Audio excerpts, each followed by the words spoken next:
ഈ മോളെ കാണുന്നത് ഒരു സ്വപ്നം പോലെ മാത്രം മനസ്സിൽ കൊണ്ടു കിടന്നതാണ്. ഇത് യാഥാർത്ഥ്യമാകുന്ന ജന്മത്ത് ഞാൻ വിചാരിച്ചിട്ടില്ല.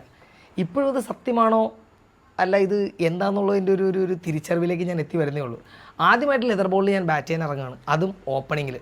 ക്യാപ്റ്റൻ ഹരിരാജൻ്റെ ബാറ്റ് ഏൽപ്പിക്കുമ്പോൾ ഇവൻ എന്ത് കണ്ടിട്ടാണേ എനിക്ക് ബാറ്റ് ചെയ്തത് എന്നുള്ളൊരു അത്ഭുതത്തിലായിരുന്നു. തുടക്കമൊക്കെ നല്ല രീതിയിൽ തുഴഞ്ഞു നിന്ന് ഞാൻ എങ്ങനെയൊക്കെയോ കഷ്ടപ്പെട്ട് കുറച്ചെങ്ങനെ സ്ട്രൈക്ക് ഒപ്പിച്ച് റണ്ണൊക്കെ എടുത്തു. അപ്പോൾ അമീറൊക്കെ വന്നിട്ടുണ്ട് പൊന്നാളെ അടി എന്ന് പറഞ്ഞു. അപ്പോൾ ഞാനൊരു ജീവൻ എന്തറിഞ്ഞിട്ട് ഈ പറയണേ എന്നുള്ളത്. പക്ഷേ രണ്ട് കാര്യങ്ങൾ ഞാൻ പറഞ്ഞുതരാം. ഒന്ന്, ഹാർഡ് വർക്ക് ചെയ്യാതെ എവിടെയും എത്തില്ല എന്നുള്ളതും ഹാർഡ് വർക്ക് ചെയ്താൽ എന്തെങ്കിലും കിട്ടും എന്നുള്ളതിൻ്റെ ഏറ്റവും വലിയ തെളിവാണിത്. കാരണം 4 ദിവസം കണ്ടിന്യൂസ് നെറ്റ്സിൽ പോയി ബോളിങ്ങും ബാറ്റിങ്ങും എല്ലാം പ്രാക്ടീസ് ചെയ്തു. ബോളിങ് പിന്നെ നമുക്ക് എന്തെങ്കിലുമൊക്കെ എറിഞ്ഞൊരു പരിചയമെങ്കിലും ഉണ്ട്. ബാറ്റിംഗ് സത്യമായിട്ട് എനിക്ക് ഇതിനകത്ത് ഒരു എക്സ്പീരിയൻസ് ഇല്ലാത്ത ആളായിരുന്നു.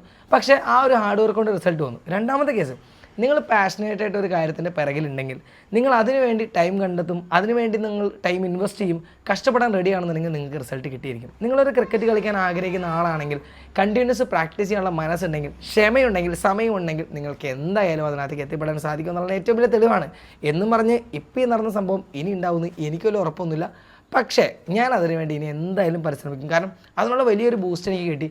അപ്പോൾ ഇത് കണ്ടിട്ട് ആർക്കെങ്കിലും അങ്ങനെ ഒരു ബൂസ്റ്റ് കിട്ടുമെങ്കിൽ ഞാൻ ധന്യനാണ്. ഞാൻ വീണ്ടും പറയുന്നു, ഇതുപോലെ നടക്കില്ലെന്ന് എനിക്കറിയാൻ പാടില്ല, പക്ഷേ ഞാൻ ശ്രമിക്കുന്നതായിരിക്കും. ഇനി ഓപ്പണിംഗ് കിട്ടിക്കഴിഞ്ഞാൽ അല്ലേ, ഓപ്പണിംഗ് അല്ല 1 ഡൗൺ അല്ല, എന്തെങ്കിലും കിട്ടിക്കഴിഞ്ഞാൽ എന്തെങ്കിലും കാണിക്കാൻ പറ്റുന്നുള്ള വിശ്വാസമുണ്ട്. അപ്പോൾ എന്തായാലും ഇതിൽ ഞാൻ വളരെ ഹാപ്പിയാണ്. അതുകൊണ്ട് നിങ്ങളൊന്ന് കാണിക്കാൻ കരുതി. Thank you so much.